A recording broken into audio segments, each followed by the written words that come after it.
Hello all my beautiful snowflakes and welcome to this Your Fortune aka Thorn Princess Accessories tutorial. This video is a bit poorly recorded because I was running out of time to finish a costume for a convention, but I hope you guys can still get something out of it. So without further ado, let's start with her weapons. I made her weapons out of knitting needles that I found in a thrift shop, and those I'm using are size 50mm. I will first carefully saw the heads off, and since mine are made out of plastic, one of them did break at the top, but I just glued the pieces together with super glue. Then we will start on the details, and I'm making the details out of 1mm thick EVA foam, and I've also put small marks on the knitting needles on where all the details will be going. I will start by making the handle, which is 10cm long and wide enough to go all the way around.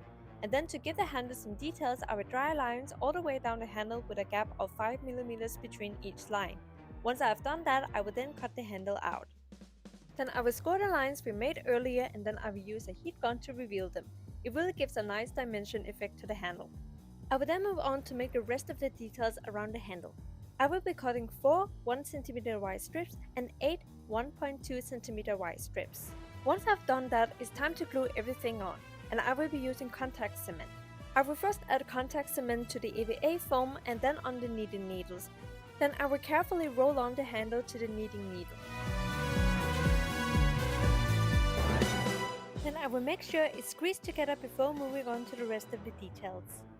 Then I will apply contact cement to 2 1.2cm wide strips, and those two will be applied at the top of the knitting needle, where one of them will be applied over the other.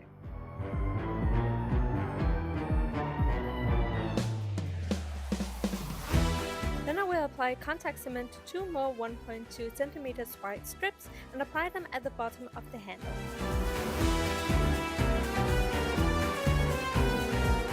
Once I've done that, I put contact cement on a 1cm wide strip and apply it underneath the 2 1.2cm wide strips at the bottom of the handle. I will then draw a circle using the needle, and the circle is to cover the hole at the top.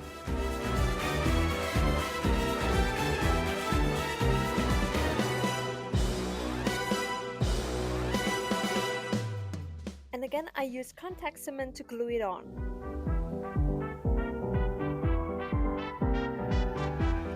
Moving on to the rings at the top, I was hoping to find like a brass rod to cut the rings out, but instead I found these Forstner Bits that I had hoped I could use the same way as well. But that did not go as well, so I had to cut the rest of the rings out with a knife. I sadly do not know what size the Forstner Bits are. I completely forgot to look. I just took the ones I saw fitting.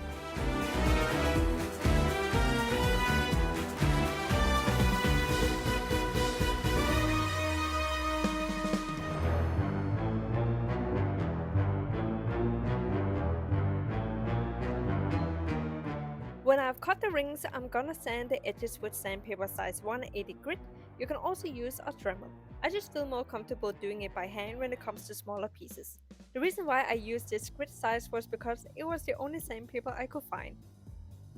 I also make sure the edges on the inside are smooth as well.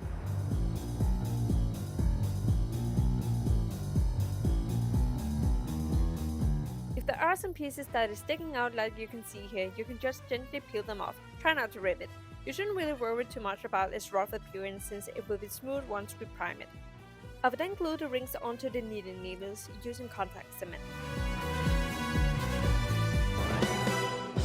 I will then cut out 2 strips that will go over the ring and glued onto the knitting needle, just so the rings are a bit more secured, but also just to give it some more details.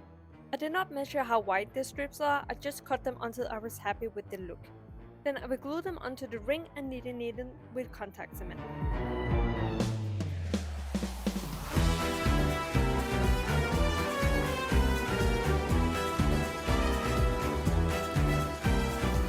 And this is how it turned out once the glue was dry.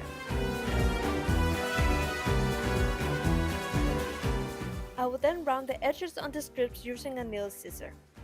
And then we are done building the weapons. Now it's time to prime it, and I use wood glue for that. I gave the weapons 3 layers of wood glue, and I waited around 2 to 3 hours between each layer, but when I added the last layer I let it dry for 24 hours. While we wait for the weapons to dry, let's move on to the earrings. I had some gold wire from a former project where I had cut 3 strings of wire and put them in the drill to twist them together. I'm gonna use the wire as loops so it can be attached to some round golden earrings that I have bought. Otherwise, the earrings are made out of the same EVA foam we used for the weapons, but instead of contact cement I used this super glue to glue everything together. And I will also use a side cutter and the needle nose pliers for the wire. We will start with the top and move our way down. I've used these pictures as reference and the red highlight is the part we're working on. First we're gonna draw 2 circles. I used the cap from the pen to draw the first one.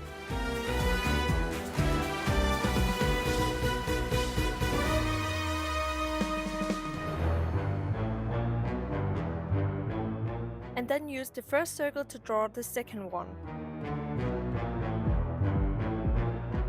Once I got both circles cut out, I would then cut 2 strings from the golden wire.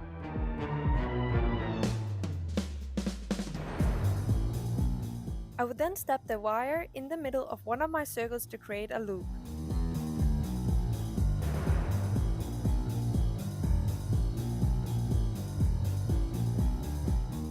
Once it's through, I would then bend the legs to each side.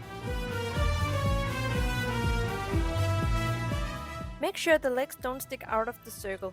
If it does, you can just cut the remaining length off. Then secure the loop in place with glue.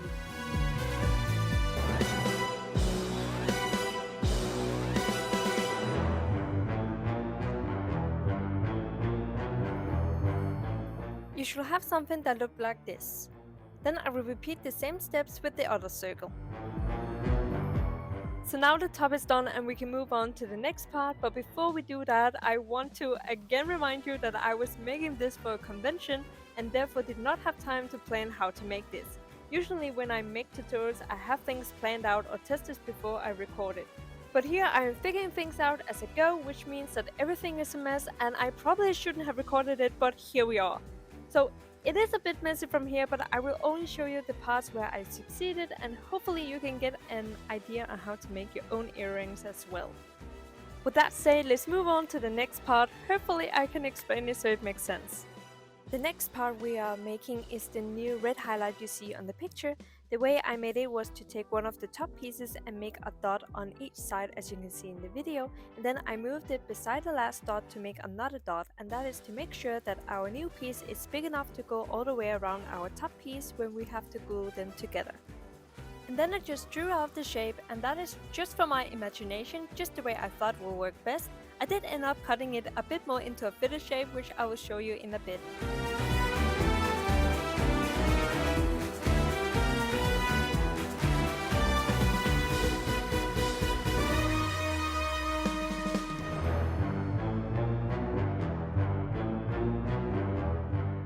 First I played around with the shape to get a better idea of what needed to be cut off and what worked, and once I got the idea I would then cut it into shape with a scissor.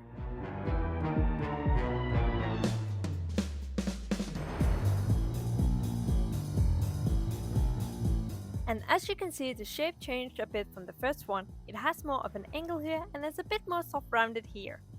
Once I got the pieces cut out, I glued them together, and then I glued them together with the tops.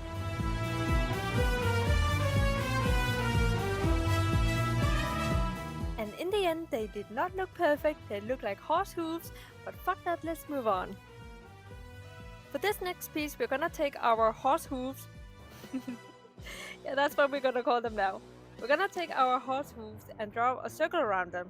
We're gonna draw 4 circles in total, 2 circles for each hoof.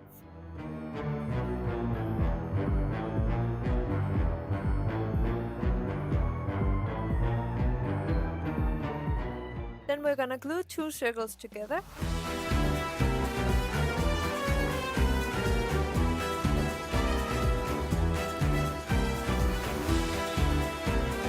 Then glue the next 2 circles together. Then before we glue them together with the hoops, we're gonna use them to make the last piece of the earrings, which was a pain to make. Same as before, we take our new circle and make a dot on each side, so we have the exact length for it to fit around the circle. Then I just draw out the shape where the top is a bit curved, and then I use a ruler to make the triangle.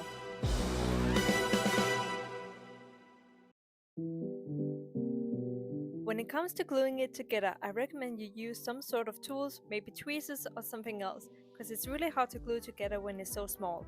I did succeed in the end, but they're not that pretty.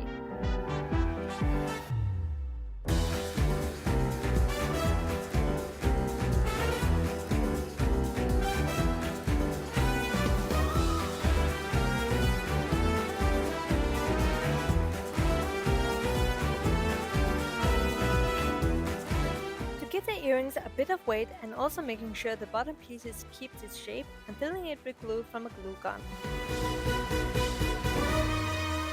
I'm also filling the top piece.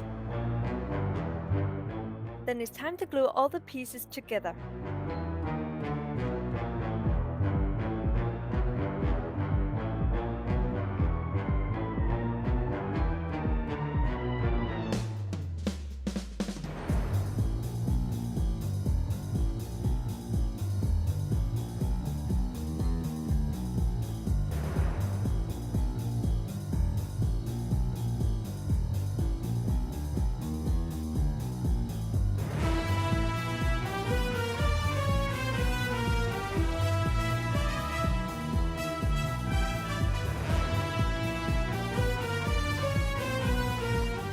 Once it's glued together, I go over the rough edges with sandpaper.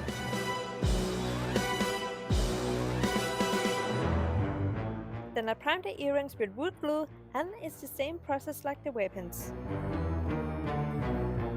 Once it's dry, I would then paint the earrings together with the weapons black with black spray paint and then let it dry before spraying it with gold spray paint.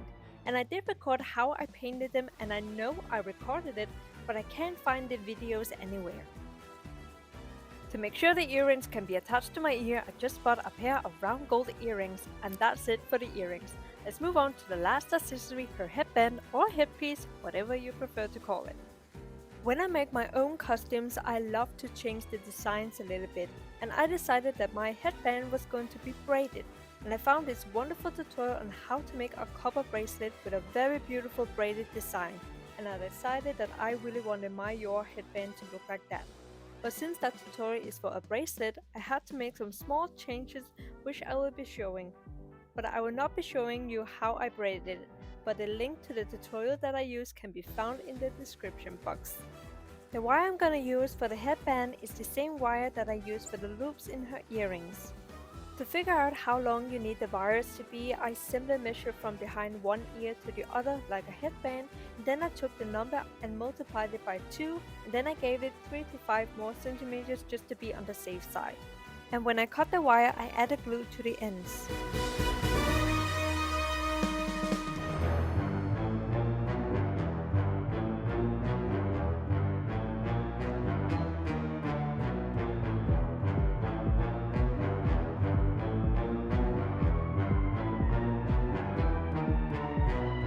And then I started braiding, and again you can find the tutorial that I followed in the description box. This is how the headband turned out. Now we just need to add the flowers, and then we're done with the headband. Since I was running out of time, I bought some false roses and painted them gold and took some chicken skewers as the sticks she has pointing out of the roses. But it didn't turn out that good, so I changed it later by following Sasuke Cosplay's tutorial on how to make her roses from EVA Foam, and I will put a link to the tutorial in the description box. The 4 chicken skewers I used for the sticks on the roses have a length of 9 cm for the long one and 7 cm for the short one, and to make sure they lay a bit nicer towards the foam, I sandpapered the edges so the skewers will have a more flat surface. Then I used super glue to glue the skewers to the roses. And just to make them a bit more secure, I also glued a layer of glue from a glue gun over the skewers. I also used a glue gun to attach the roses to the headband. Then I added a piece of EVA foam over the headband with super glue, and that is how I made my Your headband or headpiece. And if you did notice the press buttons, then yes, I have added press button to the headband and my wig, so I didn't have to worry about dropping it. But I have already explained that in my Your wig tutorial, so if you want to know more about that, you can find a link in the description box. Without further ado, let's take a look at how everything turned out.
know this isn't the greatest tutorial out there, but I also feel like all those video clips shouldn't go to waste, so here is my tutorial on how I made my Your accessories. And I do hope you have learned a thing or two, otherwise I know there exist other amazing tutorials out there that will probably help you. Anyway, thank you so much for watching, it really means a lot to me that you took time out of your day to watch this video, much appreciated. If you have any questions, feel free to leave a comment and I will try to help you as best as I can. If you want to know how I made my Your wig, you can already watch the video now, link in the description box. A custom tutorial on how I made the dress is also in the making, but it will take a few months until it's uploaded. Again, thank you so much for watching, I hope I will see you again for a future video. See you next time.